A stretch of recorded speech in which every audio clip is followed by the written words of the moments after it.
कहानी की शुरुआत एक शादीशुदा जोड़े से होती है जो काफी समय से बच्चा पैदा करने की कोशिश कर रहे थे और आखिरकार उनके घर में कुसुओ नाम के एक बच्चे ने जन्म लिया। पर ये कोई मामूली बच्चा नहीं था। कुसुओ कुछ खास शक्तियों के साथ पैदा हुआ था जिनके चलते वो सिर्फ 10 दिन में बोलना सीख गया और उसकी इन शक्तियों को देखकर उसके माता पिता भी काफी चिंता में पड़ गए। लेकिन इस सब के बावजूद भी उन्होंने कुसुओ को किसी लैब में भेजने की बजाय खुद ही पालने का फैसला किया, जिसके चलते उसका बचपन तो काफी आराम से बीत गया। पर जैसे जैसे कुसुओ बड़ा होता गया उसकी ये शक्तियाँ उसके लिए श्राप बन गई, क्योंकि वो इन शक्तियों का इस्तेमाल ना तो कसीनो में पैसे जीतने के लिए कर सकता था और ना ही किसी लड़की का दिल जीतने के लिए। और साथ ही कुसुओ को हमेशा ये डर लगा रहता था कि कहीं कोई उस पर शक ना करे, और इसी के चलते वो कभी भी अपनी शक्तियों का इस्तेमाल अपने फायदे के लिए नहीं कर पाता था। साथ ही उसकी शक्तियाँ इतनी ज्यादा ताकतवर थी कि उसे अपने सर के ऊपर 2 एंटीना लगाने पड़ते थे ताकि वो अपनी शक्तियों को काबू में रख सके, क्योंकि अगर वो ऐसा नहीं करता तो शायद वो अनजाने में ही पूरे शहर को तबाह कर देगा और किसी का ध्यान उसके इन एंटीनास पर ना जाए। इसलिए वो अपनी शक्ति से सभी लोगों को हिप्नोटाइज कर देता था ताकि कोई उसके एंटीनास के बारे में पूछे ही ना। तभी एक दिन उसके स्कूल में टीचर ने ऐलान किया कि पीके हाई स्कूल फेस्टिवल का आयोजन अगले महीने होने वाला है और सभी बच्चों को इस फेस्टिवल के दौरान तमीज से रहने की हिदायत दी जाती है और ऐसा ना करने पर अगले साल से सभी इवेंट्स को बंद करने की चेतावनी दी गई। वैसे तो कुसुओ को इस इवेंट में कोई खास दिलचस्पी नहीं थी, पर इस इवेंट के दौरान वो हमेशा भीड़ से निकलकर अपने साथ कुछ समय बिता पाता था और वो किसी भी हाल में अपने इस टाइम को खराब नहीं करना चाहता था। और इसीलिए उसने फैसला किया कि वो इवेंट के दौरान सभी बच्चों पर नजर रखेगा ताकि कोई गड़बड़ी ना हो। इधर टीचर की क्लास से निकलते ही हीरो नाम का एक स्टूडेंट सामने आया और उसने अपने आप को खुद ही क्लास मॉनिटर के तौर पर नियुक्त कर दिया और अब उसका कहना था कि उनकी क्लास इस इवेंट में ओरिगामी एग्जीबिशन करेगी। पर उसके इस आइडिया से क्लास के कई बच्चे सहमत नहीं थे, क्योंकि वो इस इवेंट में कुछ और दिखाना चाहते थे।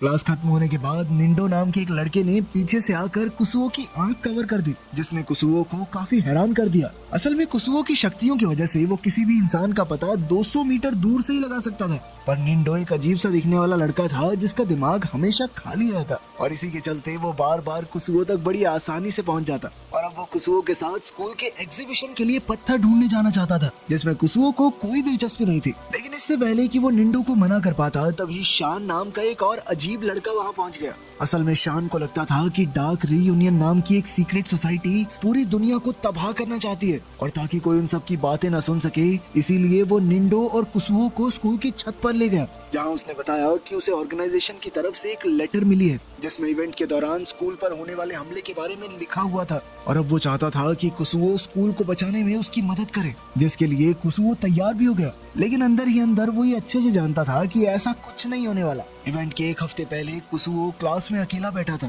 तभी उसके कानों में कुछ लड़कियों की आवाज पड़ी जो उस वक्त कोकोमी नाम की एक पॉपुलर लड़की को मिस पीके कॉन्टेस्ट में हिस्सा लेने के लिए बोल रही थी, जिसके जरिए स्कूल की सबसे सुंदर लड़की चुनी जाती थी। और अपने आप को सबसे खूबसूरत समझने वाली कोकोमी ऐसा बर्ताव कर रही थी कि मैं तो इसके लायक ही नहीं हूँ, नहीं मैं क्या सुंदर हूँ, छोड़ो ना। वो बार बार अपने किसी दूसरे दोस्त को हिस्सा लेने को बोल देती, पर जब कुसुओ ने उसका दिमाग पढ़ा तो वो तुरंत ही समझ गया कि कोकोमी ये सब सिर्फ इसलिए कर रही है क्योंकि वो जानती है कि वो बड़ी ही आसानी से ये कॉन्टेस्ट जीत जाएगी। उसका दिमाग पढ़ने के बाद कुसुओ ने कहा कि उसे कोकोमी में कोई दिलचस्पी नहीं है, पर वहीं दूसरी तरफ कोकोमी उसके पीछे पड़ी हुई थी, क्योंकि कुछ दिन पहले छुट्टियों के दौरान कुसुओ ने उसे बुरी तरह इग्नोर कर दिया था। और कोकोमी बस अब ये जानना चाहती थी कि ये कौन है जिसने पू को पलट के नहीं देखा।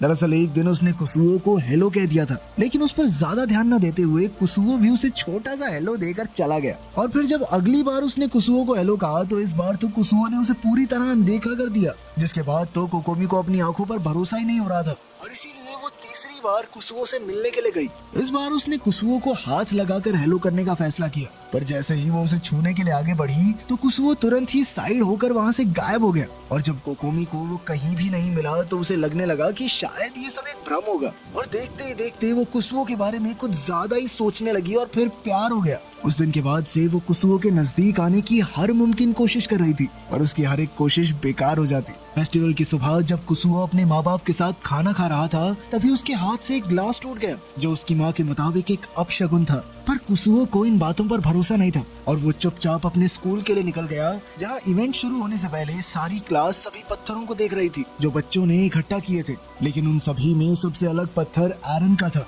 जिसके ऊपर लाल रंग लगा हुआ था। और तभी कुसुओ को याद आया कि एरन एक पुराना अपराधी था जिसे खुद को सुधारने के लिए स्कूल में भेजा गया था। और हो सकता था कि उसके पत्थर पर लगा हुआ लाल रंग कोई मामूली रंग नहीं बल्कि असली खून हो। इसके बाद कुसुओ स्कूल कॉरिडोर में चला गया जहाँ कोकोमी लगातार उसका पीछा कर रही थी और अब उसका प्लान था कि उसे किसी भी तरह कुसुओ के साथ कुछ पल अकेले में बिताने थे। पर वो इस बात से अनजान थी कि कुसुओ उसके दिमाग में चल रहे सभी प्लान्स को पहले से ही जानता है। तभी कोकोमी ने कुसुओ से बात करने की कोशिश की, पर उसी वक्त कोकोमी का एक बहुत बड़ा फैन क्लब भी वहाँ पहुँच गया और उसके फैंस ने उससे पीके ब्यूटी कॉन्टेस्ट में हिस्सा लेने की रिक्वेस्ट करना शुरू कर दिया। और इसी शोर का फायदा उठाकर कुसुओ चुपचाप वहाँ से निकल गया, जिसके बाद उसने खुद को एक मैजिक शो में टेलीपोर्ट कर लिया जहाँ एक स्टूडेंट अपनी माँ के साथ मिलकर एक जादू दिखाने वाला था। और ये बात सुनकर कुसुओ को लगा कि शायद इसमें कोई गलती भी हो सकती है और इसीलिए उसने अपनी शक्तियों का इस्तेमाल करने का फैसला किया। जादू की शुरुआत से पहले उस स्टूडेंट ने बताया कि असल में वो खुद को चेन से बांधकर उस लकड़ी के बक्से में बंद करने वाला था, जिसके बाद उसे 3 मिनट में वहाँ से गायब होना था, क्योंकि ठीक 3 मिनट बाद उसकी माँ उस बक्से में ब्लेड्स घुसाने वाली थी। कुसुओ को डर था कि इसमें कुछ गलत ना हो जाए और इसीलिए वो खुद टेलीपोर्ट होकर उस बक्से में पहुंच गया, पर तब तक वो स्टूडेंट वहाँ से गायब हो चुका था।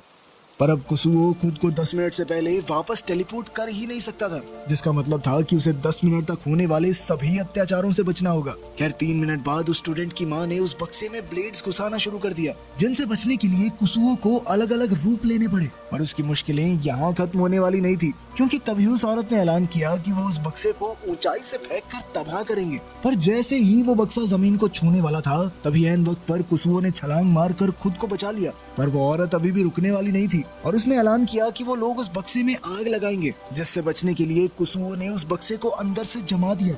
लेकिन हर बीतते टास्क के साथ उसकी जान पर खतरा बढ़ते जा रहा था और अब उस औरत ने बक्से को बुलडोजर से कुचलने की बात कही। पर जैसे ही वो बुलडोजर उस बक्से पर चढ़ने वाला था, तभी कुसुओ को एहसास हुआ कि 10 मिनट पूरे हो गए थे और उसने तुरंत ही खुद को बक्से से बाहर टेलीपोर्ट कर लिया। और उसी वक्त वो जादूगर भी वापस स्टेज पर आ गया, जिसने सभी लोगों का ध्यान अपनी तरफ खींच लिया। उधर कोकोमी ने भी अपने फैंस की बात सुनते हुए पीके ब्यूटी कॉन्टेस्ट में हिस्सा लेने का फैसला कर लिया था, लेकिन कंटेस्टेंट की तरह नहीं, एक जज के तौर पर, जिस वजह से काफी सारे लड़के नाराज थे, जिनमें से एक शान भी था। और इसीलिए वो भीड़ से निकलकर स्कूल के बैकयार्ड में चला गया, जहां उसकी मुलाकात डार्क रीयूनियन के एक आदमी से हुई, जो उसे अपने साथ ऑर्गेनाइजेशन के मीटिंग रूम में ले गया। वहां उसकी मुलाकात ग्रुप के लीडर मूनलाइट बटरफ्लाई से हुई, जिसने शान को बताया कि वो भी उन्हीं की ऑर्गेनाइजेशन का एक पुराना सदस्य है। उसकी ये बात सुनने के बाद शान ने खुलासा किया कि असल में वो डार्क रीयूनियन का सबसे खतरनाक और काबिल योद्धा था। पर जब उसे ऑर्गेनाइजेशन के असली मकसद के बारे में पता चला, तो उसे मजबूरन स्टोन ऑफ डायरेक्शन चुरा कर भागना पड़ा,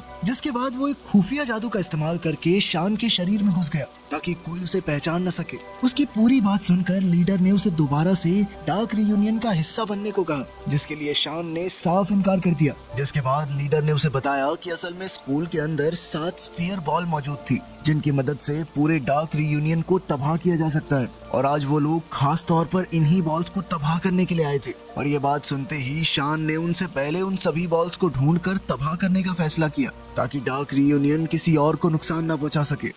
उधर हीरो ज्यादा से ज्यादा लोगों को मैराथन के लिए बुला रहा था कि तभी निंडो भी मैराथन में हिस्सा लेने के लिए पहुंच गया, क्योंकि जो भी इस रेस को जीतेगा उसे 10 मिनट तक कोकोमी को देखने का मौका मिलने वाला था। रेस में कोई जख्मी न हो जाए, इसलिए कुसुओ लगातार सभी पर नजर रख रहा था। पर थोड़ी देर बाद ही हीरो निंडो से जीतने के लिए सभी ट्रैफिक सिग्नल्स को तोड़ने लग गया, जिसकी वजह से कुसुओ को मजबूरन सभी ट्रैफिक लाइट्स और गाड़ियों को अपने हिसाब से बदलना पड़ा। पर इस सब के बावजूद भी निंडो बड़ी ही आसानी से हीरो का मुकाबला कर पा रहा था और वो तो आराम से खाते पीते दौड़ रहा था। और वहीं दूसरी तरफ बेचारे हीरो की जान धीरे धीरे खत्म हो रही थी और अब उसने एक आखिरी चाल चलने का फैसला किया। जैसे ही वो फिनिश लाइन के पास पहुंचा, तो उसने निंडो का ध्यान भटकाने के लिए साइड में कहा कि वो देख कोकोमी। इससे बेचारे निंडो का ध्यान भटक गया और हीरो रेस जीत गया। पर निंडो इस चीज से बिल्कुल खुश नहीं था और उसने सबके सामने हीरो पर एक पुरानी जुत्सु ट्रिक का इस्तेमाल कर दिया, जिसे देखकर सभी लोग बहुत हंसे।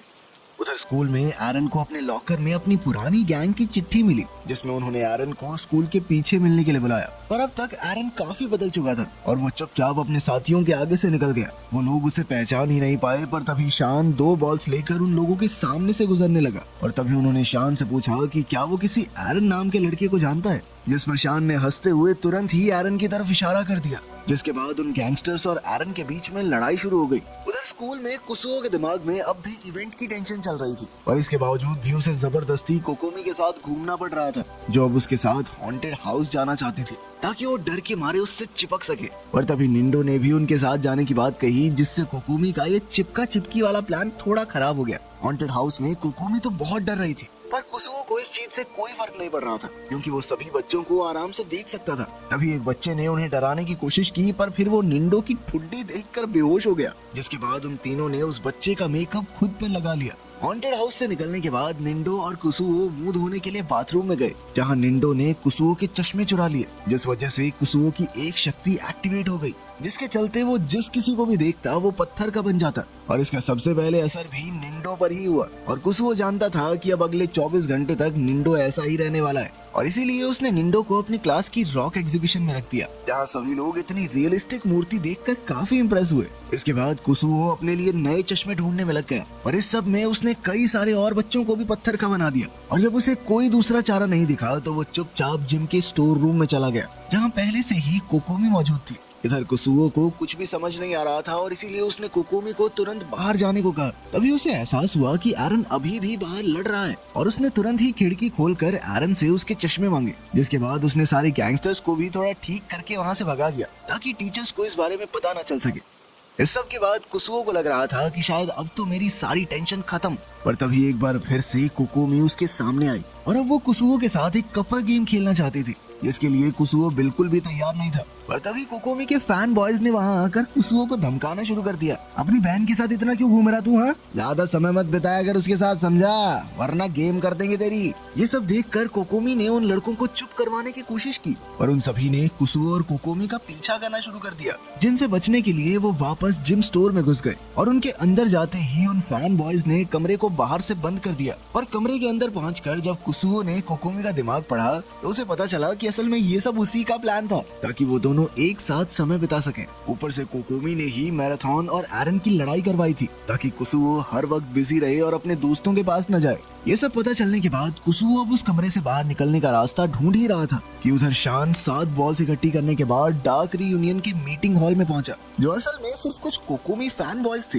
और इस सब के बावजूद भी शान ने उन 7 बॉल्स को एक जगह पर रखा और फिर एक मंत्र पढ़ा, जिसके बाद अब उसे ऐसा लग रहा था कि उसने डार्क रीयूनियन ऑर्गेनाइजेशन को तबाह करके पूरी दुनिया को बचा लिया है। उधर एरन से बदला लेने के लिए पूरी गैंग वहाँ पहुँच गई, लेकिन अपने चश्मे कुसुओ को देने के बाद एरन को कुछ भी ठीक से दिखाई नहीं दे रहा था। पर जैसे ही वो लोग एरन पर हमला करने के लिए आगे बढ़े तो कुसुओ ने उन सभी को गायब करके समय में पीछे भेज दिया। पर अपने शक्तियों का इतना ज्यादा इस्तेमाल करने के बाद कुसुओ के शरीर में अब जान खत्म हो गई थी और वो वहीं पर बेहोश हो गया, जिसके चलते उसकी शक्तियां भी कमजोर हो गई और अब कोकोमी को उसके सर पर लगे एंटीना दिखाई दे रहे थे और उसने अनजाने में एक एंटीना को बाहर निकाल दिया, जिसके बाद कुसुओ की शक्ति अब सीधा बाहर निकल रही थी, जिस वजह से पूरी दुनिया के सेंसर्स ने काम करना बंद कर दिया। तभी कुसुओ को दोबारा से होश आया और जब उसने एक बक्से पर हाथ रखा तो वो तुरंत ही टूट गया। ये देखकर कोकोमी काफी डर गई और उसने एंटीना को छोड़ दिया। और इधर जैसे ही कुसुओ को इस चीज का एहसास हुआ तो उसने तुरंत ही कोकोमी से अपना एंटीना वापस मांगा,